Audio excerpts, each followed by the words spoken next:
So unfortunately, Lauren Niederhofer had to cancel, but her postdoc stepped in on Zoom.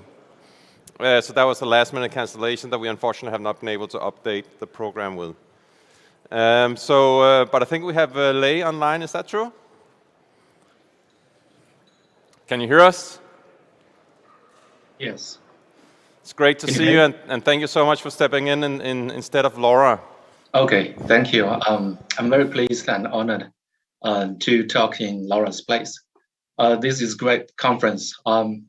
Wish I could be there in person, maybe next year. So today, I'd like to share with you some of my work on developing novel therapeutics by phenotypic drug discovery. So aging is bad. It affects everybody, no matter who you are or what you do. But a silver lining is that aging is malleable. Numerous studies have proven that both health span and lifespan can be extended by genetic or pharmacological interventions, as well as lifestyle management, such as diet or exercise. So our goal is to develop pharmacological therapeutics to extend healthy longevity by targeting hallmarks of aging. Currently, we are focusing on cellular senescence and DNA damage. In the long term, we hope to be able to target all the hallmarks of aging. So as you might know, cellular senescence is a mechanism that cells respond to stress in order to make cell fate decisions. It can be triggered by many stress factors, both intrinsic and extrinsic. So under normal physiological conditions, it's beneficial. For example, it can help wound healing or tumor suppression. But as we age, the immune system is unable to efficiently remove senescent cells. Therefore, senescent cells accumulate and constantly release detrimental signals and turn into pathogenic, driving aging and age-related tissue dysfunction. So senescent cells have been shown to accumulate in most of the tissues, such as fat, brain, liver, kidney, lung, etc. So with age, the senescent cell burden increases in many organs and tissues and drive numerous age-related diseases, such as neurodegeneration, fibrosis, cancer, diabetes, osteoarthritis, and so on. So while removing senescent cells, either genetically or pharmacologically, can alleviate aging symptoms, extend health span and lifespan. So far, many strategies have been developed to target senescent cells, either selectively kill senescent cells with senolytics, or suppress the SASP with xenomorphics, or even reverse the senescent status. So these include small molecule xenotherapeutics, targeting key senescent pathways, protein degraders, prodrugs, nanocarriers, and various immune therapies based on senescent surface zone. Our focus is developing small molecule xenotherapeutics, senolytic PROTACs, and prodrugs. So in the past few years, we have taken a target-based approach to modulate senescence, mainly focusing on DNA damage and NF-κB pathways. For example, we found that genetic reduction of P65, ATM, TNF-alpha receptors, or NEMO can inhibit NF-κB activity, reduce senescence, and extend health span in mice. So similar effects were also found by pharmacological interventions with xenomorphics, such as ATM inhibitors or novel small molecules that we designed to inhibit IKK beta and NF-κB signaling. So this target-based approach relies on a defined molecular target that plays an important role in senescence. But there are only very limited senescence targets available so far, such as NF-κB and mostly BCL2 family proteins. Phenotypic drug discovery provides an alternative approach to develop therapeutics. It doesn't require a specific target to start. This approach relies on cell-based phenotypic assay to screen and test the drugs that selected kill senescent cells suppress its senescent phenotype. So in this perspective, you can say that the target is the whole cell. So we have developed an efficient cell-based phenotypic drug screening platform equipped with high-content imaging system. We have screened various libraries of natural products and approved drugs, and eventually discovered several novel therapeutics. One example is fucoidan. We also leverage drug design to perform phenotypic structure-activity relationship, or SAR studies, to develop several novel small molecules and therapeutics. One example is senolytic fixating analogs.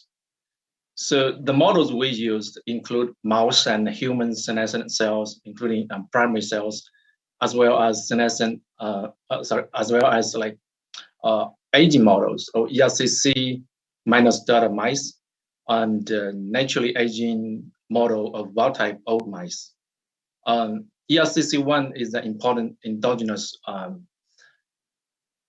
nucleus involved in DNA damage. ERCC1 deficient mice were developed by Dr. Laura Niedenhofer. These mice roughly age 6 times faster than wild-type mice. They have senescent cells accumulate in multiple tissues, and more importantly, they exhibit numerous aspects of aging symptoms as wild-type mice.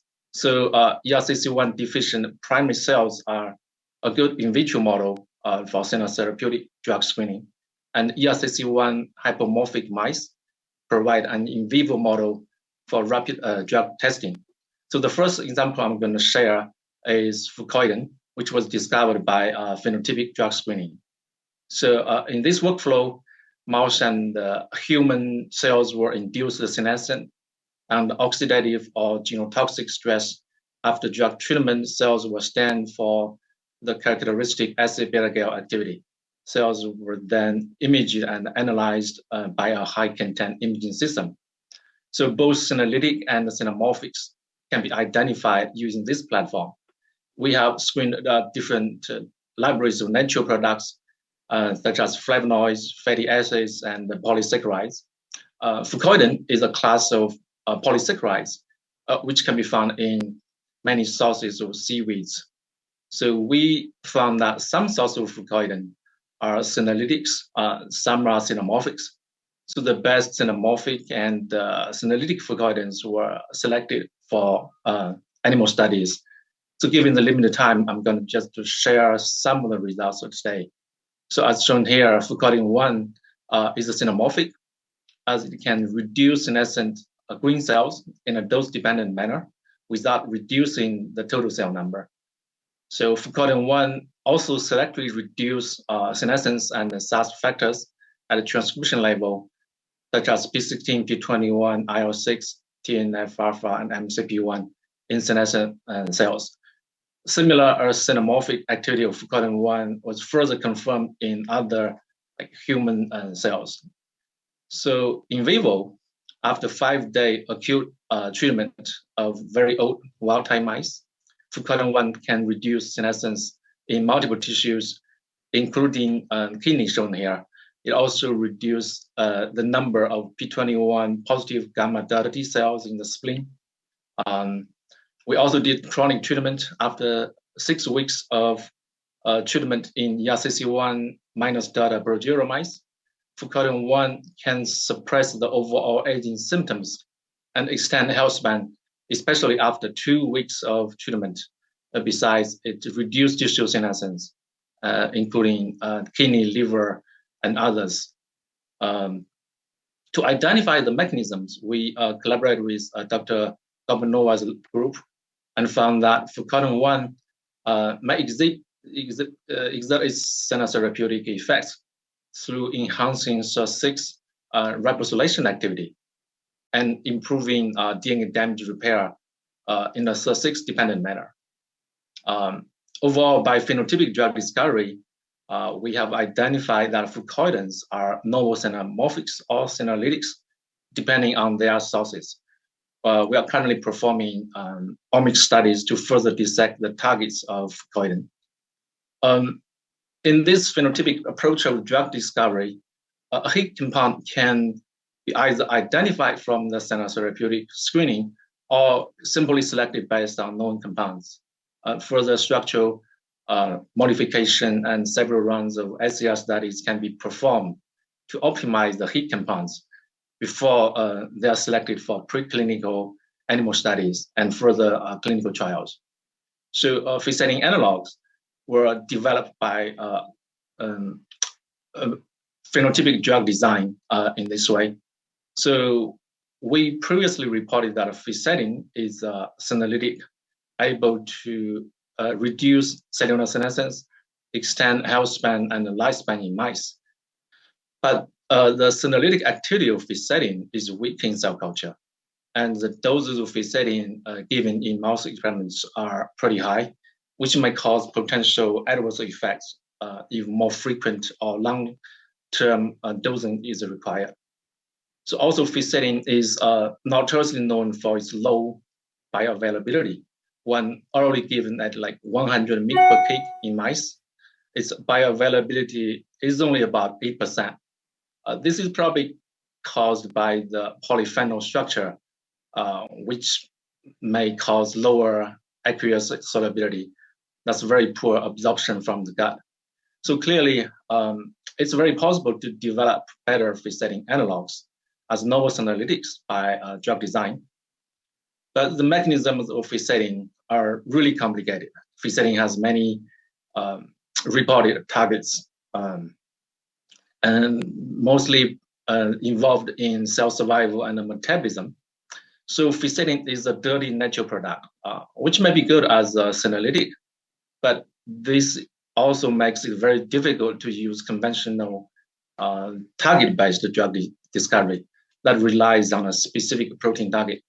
So instead, we started with a cell-based phenotypic screening to obtain preliminary senolytic SAR information, and many natural flavonoids with similar structures to free-setting were screened. And from these results, we get to know what chemical moieties of free-setting and how they can affect the senolytic activity and selectivity. So then we further tweak the structures and design more analogs. For example, changing the number of hydroxy groups, switching diverse scaffolds, and introducing different hydrophobic or hydrophilic functional groups at different positions with the 3 rings. So we have designed and synthesized and tested dozens of free-setting analogs. And among these, we pick the most selective and the most potent analog for further in vivo studies. So to evaluate the in vivo therapeutic potential, we treated very old wild-type mice with lower dose of free-setting and its analogs, which is 20 mg per kg for only 5 days. On this acute condition, free-setting showed almost no effect on tissue senescence, but the 2 analogs, especially 29384, can significantly decrease the expression of senescence and SARS factors in the kidney, such as P16, P21, MCP1, and PI1, etc. Similar results were also observed in other tissues, such as the brain, lung, and others. The best analog, SR29384, was then selected for chronic treatment in ERCC1 minus delta progeria mice for 5 weeks. We found that SR29384 can suppress the overall aging symptoms and extend health span in the progeria mice. Notably, tremor was significantly improved. So again, free-setting analog can reduce expression of SARS and senescence markers in multiple tissues, including kidney, liver, lung, and brain. Overall, by combining phenotypic drug screening and drug design, we have successfully developed several free-setting analogs as novel senolytics. We're also performing omics analysis to further dissect the targets of the senolytic free-setting analogs and to figure out how these analogs are better than free-setting. As I mentioned at the beginning, our goal is to develop novel senotherapeutics and study their therapeutic potential using cell models and preclinical models in mice. To this end, we want to take advantage of various strategies, including but not limited to phenotypic drug discovery. With phenotypic drug screening and drug design, we have discovered a series of novel therapeutics, including fucoidan and fisetin analogs I just shared today. We are also using other approaches such as target-based drug design to mimic centenarian genetic variants such as novel SIR6 activators, SMAD3 inhibitors, also hypothesis-driven approach to develop protein inhibitors, activators, and degraders. We're also testing different drug combinations to find out if there are synergistic or additive effects on extending health span. In addition, we are expanding the intervention studies of some of the therapeutics shown in red to evaluate the therapeutic potential on skin aging using naked mice. So we hope these novel therapeutics will be potentially translated into clinical use to treat aging and age-related diseases driven by senescence. So with that, I'd like to give special thanks to my advisor, Dr. Paul Robbins, and long-term collaborator, Dr. Laura Nienhofer. I would also thank my amazing students, collaborators, grants, as well as the organizers of the meeting. And thank you all for your time and attention. I'm happy to take questions if there are any.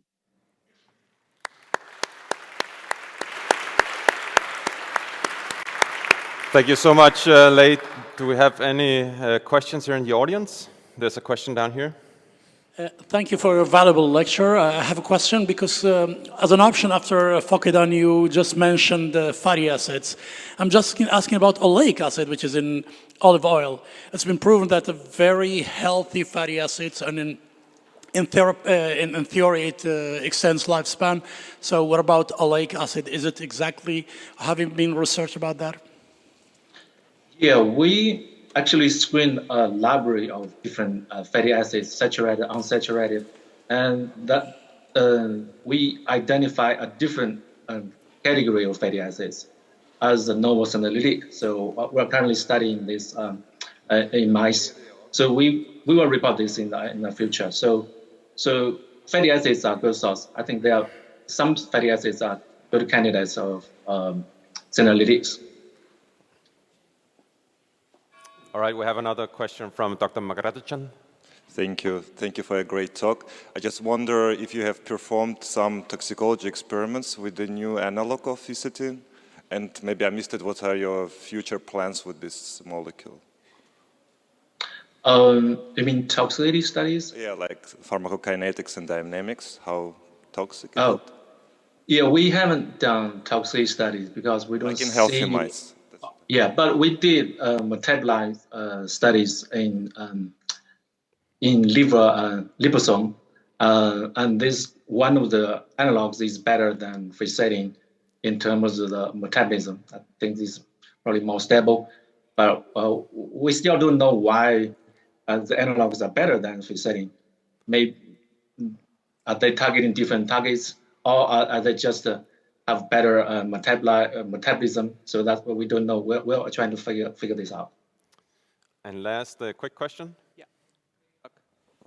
Can you hear me? Yeah, great talk. So you showed in the presentation that SR29384 reduces the markers of P21 at mRNA level. Did you also look at the protein expression changes? And if you looked at it, which cell type was specifically affected by the inhibitor? That's a good question. We are currently running the Western blot to verify these markers in the liver specifically and kidney. These two are mostly affected tissues, and we are also waiting to confirm the omics studies. To confirm the potential targets at protein level as well. So we will do that in the end. Yeah. All right. Thank you so much, Lei. It was a fantastic talk. Thank you. And we will move on to our next speaker, Anu Sumalainen.